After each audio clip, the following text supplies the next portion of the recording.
Hello, hello. How are you? How you doing today?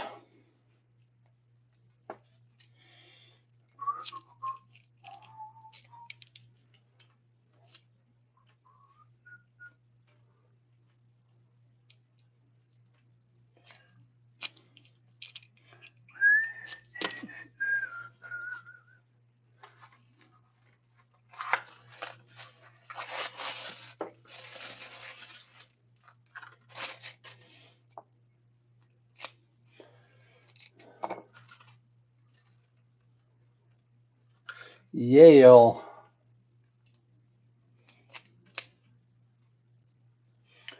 Hello, hello. How are you today?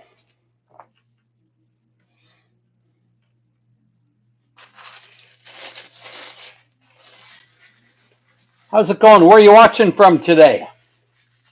Thanks for joining. Make sure to follow if you would, please. Give me a follow, subscribe. I'm a locksmith here in Arizona.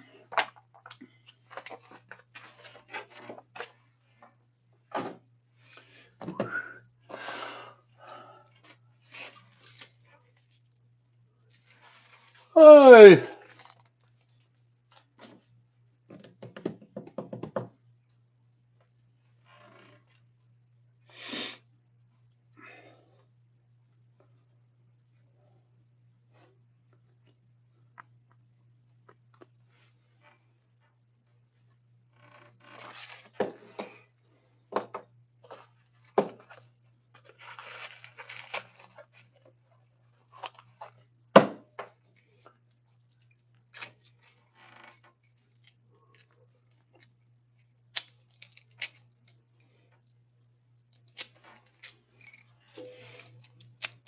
See if we can generate a key for this guy.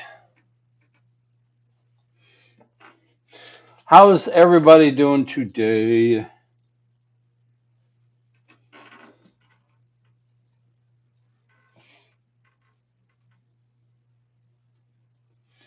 What's up, y'all?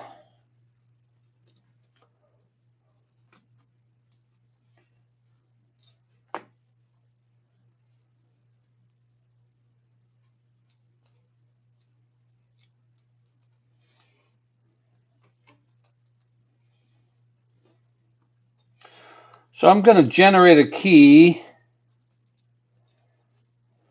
for this lock. Maybe. I'm going to generate a key for this lock. I'm going to turn you guys around so you can see what I see. I'm going to use my good old fashioned.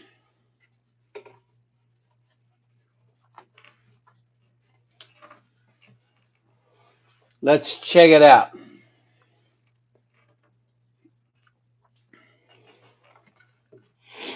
All right. Let's see.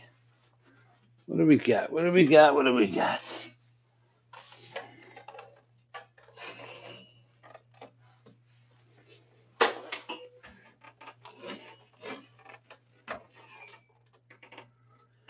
All right. So here is a commercial cylinder. We're going to go ahead and, God, look how loose that tailpiece is in there. We're going to go ahead and remove this here. Right here, we're just going to push this down. We're going to spin that. There we go. We're going to pull this out. We got this tailpiece. Got this washer that keeps that tailpiece from just falling through. See that right there? It's like so. That way that can turn. Check this guy out right here. How's everybody doing today? This pin right here is what secures this cap. And inside, the most important part, look at that. Look how tiny that spring is compared to a key. Look at that. There's a key, there's that spring. Look at the size difference. It is dinky, dinky, dinky. So And I have no key for this, so we're going to go ahead and shim it real quick. And if those of you who don't know what shimming is, when we don't have a working key for a lock, we can use a couple things. We can use a pick to do this, which we do all the time, or we get a flat key like this that has not been cut, and we use this really, really thin piece of metal. And we run this in here. We run this thin piece of metal through the very back. What we're doing is taking advantage of this ramp right here. So ultimately, we're trying to get this shim all the way in to trap all of the top pins above the shear line. That way, this bottom plug will turn, and that way we can open it and get it out. So what we do is when this key goes in here, we're taking advantage of the ramp of the back of this key. So as we pull, I'll pull the key in and out, in and out, in and out, trying to catch that top pin before it crosses the shear line. So I'll show you what I'm talking about. So here, let me put that in here. Let me move this out just a smidgen. So I'm going to put this right here. Let me show you. Thank you for the like. Please give me a like here. Follow me. Subscribe if you would. I'm on my way to 5,000 followers, subscribers. I come over here from TikTok. I got 60,000 followers on TikTok, and I'm humbled that I've come over here and I only got 2 grand so far. So if you would, please subscribe. So here we go. We're going to shim this with that really thin piece right here. This guy right here, we're going to run it right into the back. There we go. And what I'm doing is I'm just kind of pushing it up there really lightly till now I'm just bumping that last pin right there. So I'm going to move this key in and out as we just talked about that ramp. Every time we can catch that top pin up, this is going to push in. It's going to catch it in the top chamber here. So I'm pushing in here really light, and I'm going to start moving this key in and out. Watch this finger. Nothing, nothing, nothing, nothing. Okay, so nothing so far, so that probably means I'm pushing in a little too hard. I've probably trapped that top pin. So let's do this. There we go. I got that right there. Chamber number 4 has been covered. Let me get this. Hey guys, where's everybody from? There we go. There's chamber number 3. This is really, really tight too. So we got 5 and we got number 4. So now we're going to check out number 3. Move this key in and out as we put light pressure. Whoops, you put too much pressure, it'll bend it. And you go in and out a couple times. If not, pull this guy back out a little bit. Set it right back in there. This is super tight, so this is really, really hard to shim. All right, so this would be one of these locks that we couldn't shim just because it's so tight. So we can do a couple things. I have a couple of the chambers already shimmed, so I can pull that shim out and give up those chambers, or I go in here with my leashy tool.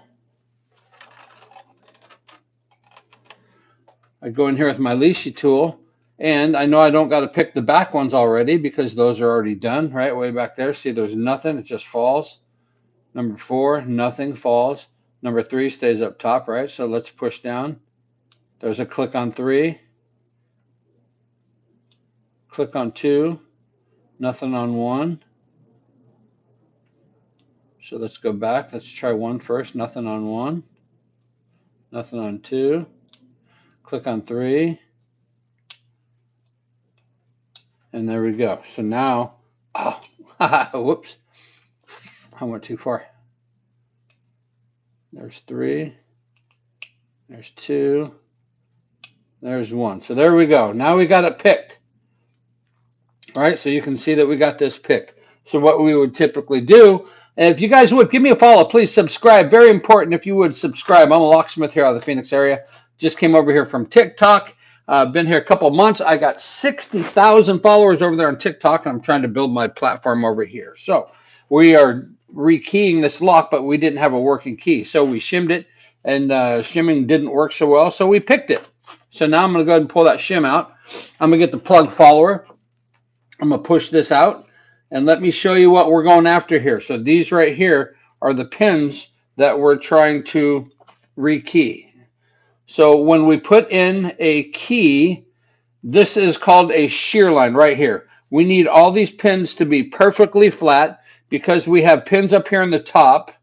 We have top springs right below that. We got top pins, and then we have bottom pins. So we don't want the bottom pins to push up higher than this flat line, or the top pins to come down lower than this flat line. When those top pins meet right here, the bottom pins meet right here, that's called the shear line. And when it's perfect, that will let you turn the key. But you can see if we use the wrong key, see how some chambers, see how this one is way down below the shear line. So that top pin in that chamber in the Bible up there would push down past the shear line into this plug, meaning this lock will not turn. Right? You can see you've got a couple of them here. This one's actually good. This one is low. This one's too high, too low, too low. So what we're going to do is we're going to dump these and we're going to pin it up to this key. So let me dump these pins out real quick. How's everybody doing today? Can you guys even hear me? I don't got anybody talking or anything in here. Are you able to hear me? If not, I'm going to have to probably reboot the live here because I got zero response from anybody, which is kind of unusual. So maybe I just don't have sound today. So I'll have to jump out and redo that.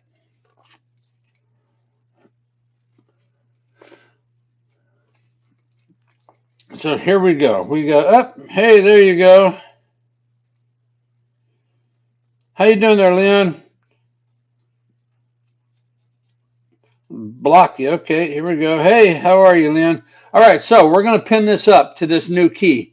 All right, and we don't know what these cuts are on this key, so I'm going to get the old gauge right here. Let me see.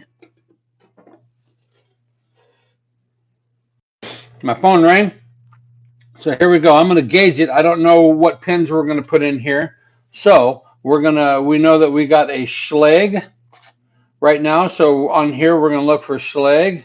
Let me see this. Let me zoom out a little bit right here. Right there. Top one's Kwikpick, next one's Schlag. So right here, we're going to gauge this. This tells us that's a number 2. So we got that's a number 3. So we got a 3, 5, 7, 6, 4. So 3, 5, 7, 6, 4. So we're going to put our key in here. How you doing? I practiced a little bit here in 19. Okay, nice. So here we go. We're going to put in a number 3 pin. And if that gauged right and we got the right key, once we put this in, are you a locksmith? You're just learning to become a locksmith or practicing, or what's going on? So there you go. That number 3 pin, look at that. That's perfect. That shear line is perfect right there. And if this is too high or too low, then that will tell us instantly. Next one's a 5. Let's put in a number 5 pin. And if you guys are interested in this type of work, this type of stuff, locksmithblueprint.com. Go check that out. So here we go. We got 3, 5, 7. So look at all 3 of those right now are perfect. Look how flat those are. And again, we'll find out here shortly if they're right because we'll put it into the lock and we'll see. And then here again, see? So I'm putting these pins. See how it's pointed on the bottom. It's flat on top. We use the pointed side down here for the key blade. So Leon, are you a locksmith now, or just learning, or what's going on? And then let's try a 4, I believe it was. I don't remember now. And yes, it was. So see, that 4th one doesn't look right. Let's try another one. All right, so that was a number 6 twice. So maybe it's not a 6. Maybe it is a number 7. If it's a 7, let's put that in. Okay. Part-time. Cool. You need to go visit locksmithblueprint.com. I got a bunch of great stuff on here. Make sure to subscribe here if you would, please. So I'm going to push this plug in here.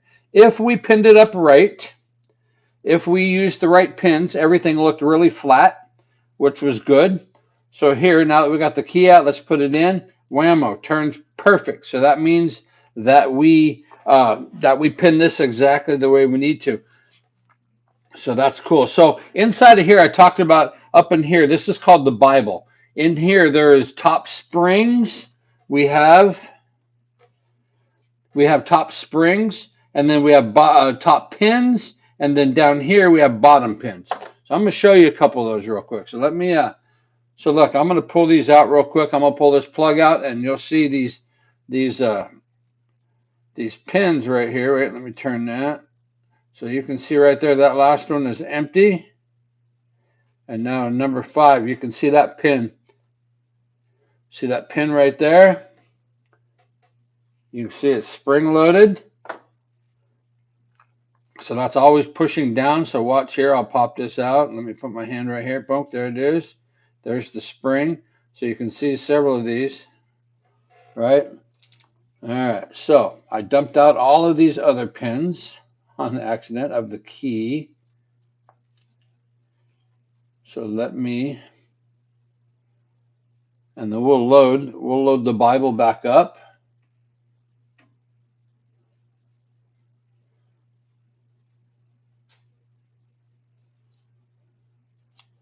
That 2 was way up here. Number 6, number this. There we go. This is all back together. Oh, no.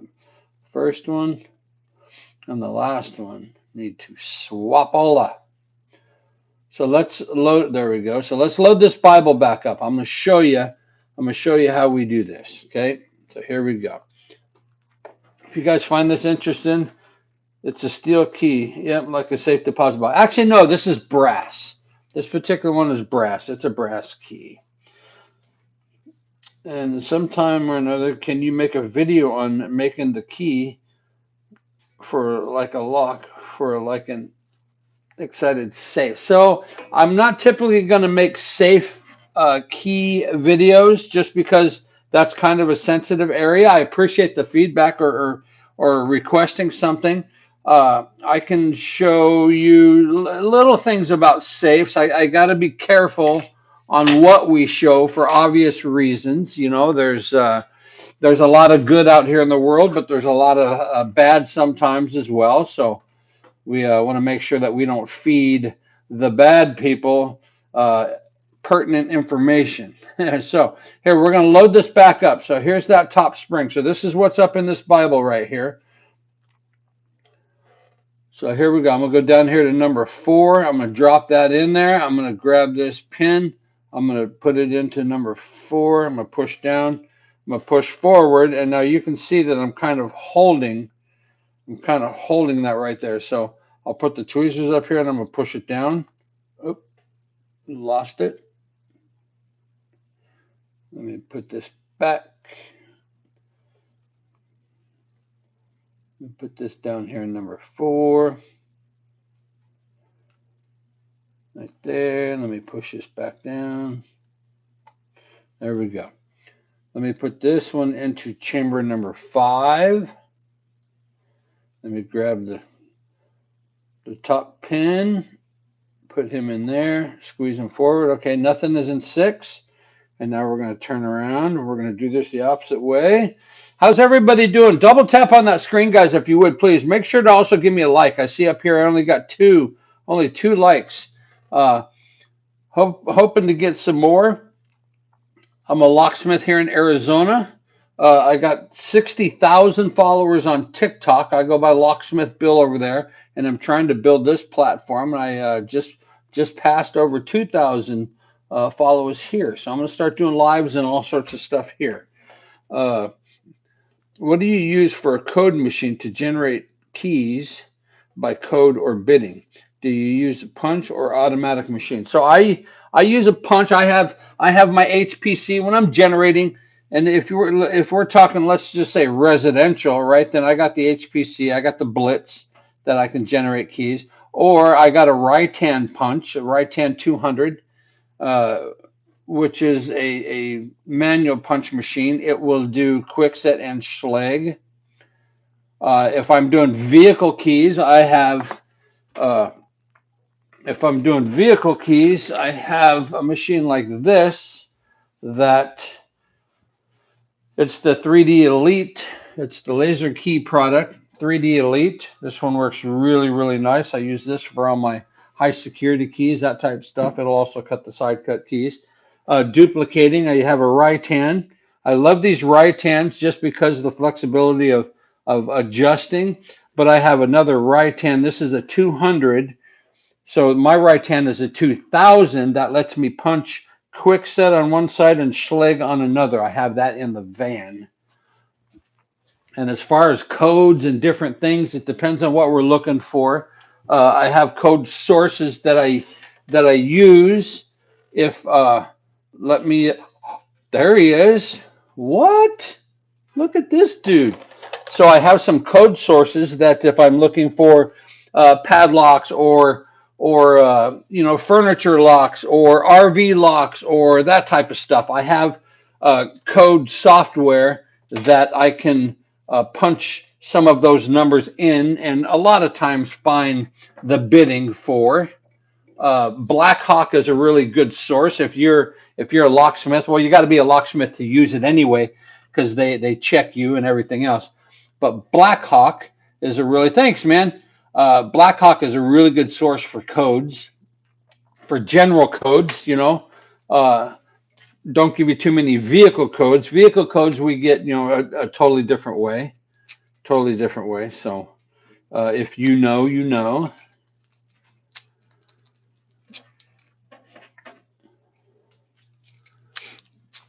And then like picking these locks, we use like these leashy tools and different stuff. But yeah, codes, a lot of people don't understand what codes are, how to get codes. And that's, you know, once you get into the business, you'll find out exactly what all these different codes are. But these codes will give us different biddings and different stuff. Used to use Blackhawk, okay. Way back when I was in, okay. Yeah, they're online now. Yep. What do you use now? What resource do you use now? Let's pick this open.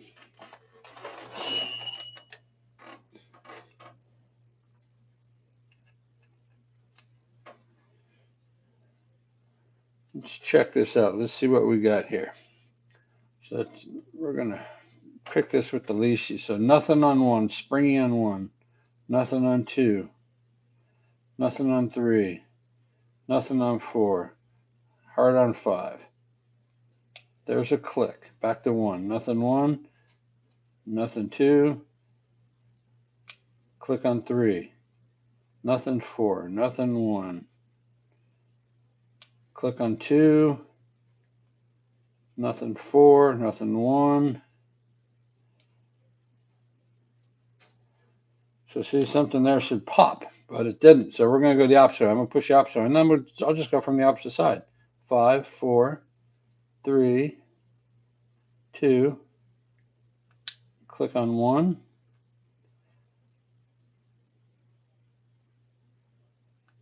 Click on 2.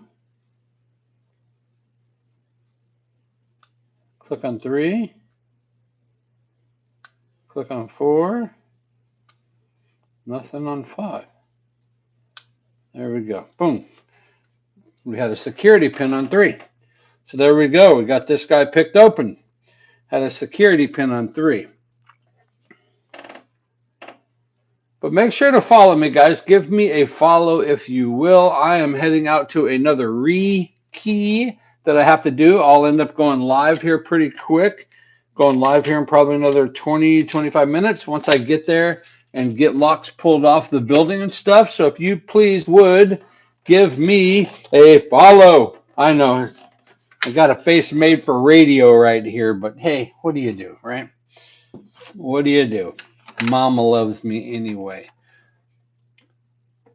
All right, Chris, how you doing? Sorry, man, just getting in. Hey, Keyman. Sorry, just getting in as you guys are just getting in as I'm leaving, right? So yeah, that's what we're gonna do. I'm gonna go. I got this 3 o'clock rekey between 3 and 3:30ish. So yeah, let me go get them taken care of.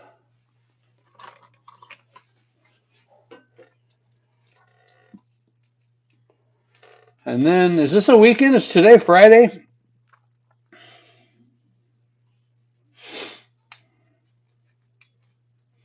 All right, Keyman, I'll check you later. Let me put this back on real quick.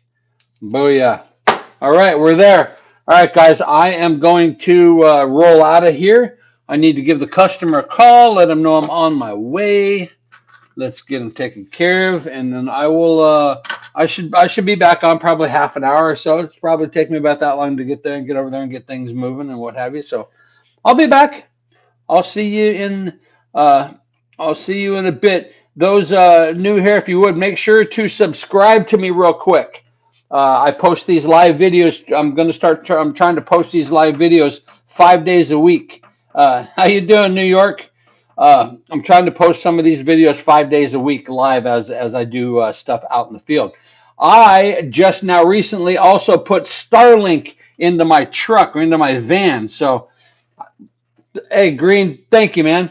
I just put Starlink into my van because I got a couple areas here that I just have no cell service. I get 1 bar, sometimes not even that. It's weird. 5th largest city in the country, and there's spots that we don't get cell service. But that being said, I now just hooked up. Just hooked up. Just hooked up to Starlink in the van. I've had it for 2 days now. Game changer. Game changer. How do you get into your neighbors? I would knock on the door or usually use the ring. You know, hit that little ring button right there, and they'll probably open the door for you. That's usually the fastest way. That's what I would do. And tell them, JD, tell them Locksmith Bill told me to come and knock on your door, ring your doorbell. Yeah, that's what we did. Locksmithblueprint.com. Go check that out if you guys haven't taken a look at that. Especially Locksmith or anybody interested in this type of stuff, or just we got cool stuff. Locksmithblueprint.com. Go check it out. They can't know you went. Well, they would know if you rang the bell for sure. And then they're going to have the ring camera since they got the ring camera anyway, so you can't go in. They're going to see that you're there. Or they got that one that goes, whatever that one, whatever that one's called. Yeah, either way, they're going to see you. So it's always better if they're going to see you, just go knock on the door. That's what I would do. Best way to get in. Best way to get in. Make sure to subscribe, guys. Follow me. Go check out locksmithblueprint.com. And I'm going to come in through the chimney right there. I'm not coming in through the chimney because old Bill ain't going to get stuck. Get my big old butt stuck up yonder, you know. I'm knocking on the door. Then again, it's funny because I have people, so I get not very often, but once in a while when I go out and rekey a house, make new keys for them, I say, well, how many keys do you want me to make for you? And they say, just give me 2. I don't want you to make any copies because I don't want you to have copies of keys to my house. Really? Okay, I'll make 2 so that way I don't know what your keys are. And I always tell people the same comment. I say, ma'am, sir, the keys are so you can get in the house. I make a living off of you not having keys. I make a living off of you calling me when you lose your keys. So the keys are so you can get back in the house. And they're like, okay, that kind of makes sense. So how much money do I need to get in this business? Not much. Not much at all. I actually started, that's a good question, JD. You need to go check out that locksmithblueprint.com. I started this company with zero money. Well, I can't say zero. So I started right now. I got a van full of tools, got a shop, got all this. When I started, what kind of money I went out was this pinning kit right here, and then the name of the company. Had to register the name of the company, so I did that. I instantly got commercial insurance. Hang on a second. I instantly went and got insurance. Very inexpensive. I think I probably pay $40 a month for that. And I had typical tools. I had some general tools, screwdrivers, minor stuff like that. I did a job. First job was $99. The first thing I did with the $99 is I filled the rest of my tank up with gas. I think it was like 17 bucks or something. I bought a couple new tools, whether it be a screwdriver, whether it be some picks, whether it be something like that. If you want, you can go and fire up the credit card and you can go $100,000 in debt on day one, show up with every bell and whistle. I wouldn't do that. I started off nothing. So out of pocket, I was only out of pocket business expense, company name, the registration, registering it with the state, that type of stuff. I didn't buy any tools. The only tools I bought was once I would do a job, I would then reinvest into another tool, into another tool, into another tool. When a customer called and says, "Hey, I need a doorknob replaced," right? I would buy two doorknobs, right? And then that way, the second doorknob, I have a stock. And now that's all profit for me, right? The customer bought those. So that's how I ended up getting my stock, getting keys. When I started off, I did not have any key duplicators. I didn't have any way to cut keys. I would go to Home Depot. And when you go to Home Depot and you buy a lock, right? Say your front door, whatever it is, you buy a lock. You're going to buy one lock because you had a lock that went bad. You say, "Hey, can you key it to my house key?" They say, "Absolutely." So a lot of those places will key one of those for you. They won't key 5, 6, 7, 8 of them, but they'll key one of them for you. So they open up that box. Those two keys that are in that box, they throw into a bucket. When that bucket gets so tall, they dump it in for other stuff to sell it for scrap. I would show up there and ask the guy and say, "Hey, can I get some keys that you guys have there in the bucket?" And he'd grab me a handful of them, put them in a bag. He might grab me, 20 keys. He might grab me 45 keys, whatever it is. So when I started, I didn't have any way to duplicate keys. I didn't have any way to generate keys or make new keys, nothing. I would have pairs of keys like this. The only time I ever lied to a customer, or the only few times I ever lied to a customer, I should more like say the only story I ever told the customers, lied to them, it was when I very first started. When it came to keys, I told them, "Hey, I can only get you 2 keys right now because the belt on my machine broke. I have it ordered. I have no way to generate more keys." Every single one of them was like, "Man, that's no problem at all." What I didn't want to tell them is, "Look, you're my second customer, so I don't have any way to make it." You know what I mean? I don't want to start throwing up red flags and make them think, "Oh my God, what is this guy going to do?" So I just told them the belt on my machine was broke. And I can get you 2 keys, and then I can reach back out to you later when I get it fixed, or you can go to Home Depot and get a copy or whatever. They were like, "That's okay, no worries, just give me the 2 keys." That's what I did. So I didn't even have for the first probably 3 months a key duplicator. The first key duplicator I got was off of Facebook. Okay, sorry. Hey, when it pauses like that, I get a call, right? Like you're a dirty little liar, right? And when I first started, that was the lie I told right there. That, hey, my key machine is down, my belt is broke, I have no way to make other copies. So, and they never had any issues with it. Made it through the first 3 months or so with only a couple keys, and then got my duplicator and whammo, started then generating copies and what have you. And these keys, these are good profit right here. These are good profit when you buy. We buy boxes of 250 at a time. Like I just bought 750 yesterday, so we use these all the time. Let me make a text real quick. Sorry, pause. Okay, sorry. There is his customer. What the fuck are you? I lost that one, Chris. I don't understand that one.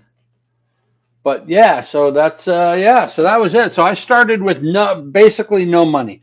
You had to get your license. You have to. What you don't want to do, right? So started. So and now I'm 11 years into this company. More than 11,000 completed service calls.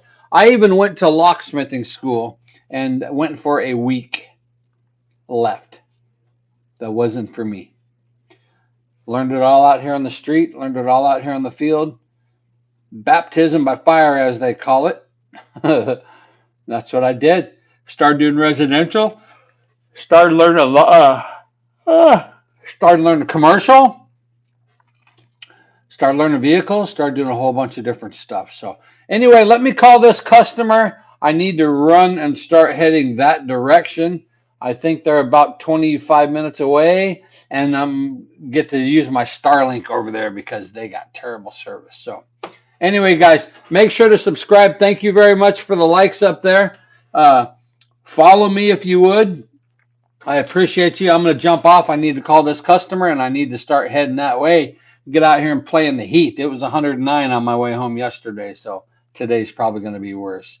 Anyway, guys, I will see you a little bit later. I should be back on here in probably for half an hour, 45 minutes or so. I don't think too long, but if you're subscribed, follow me. I'll pop up when I jump on, and you guys come in and say hi. But off I go. Have a good day.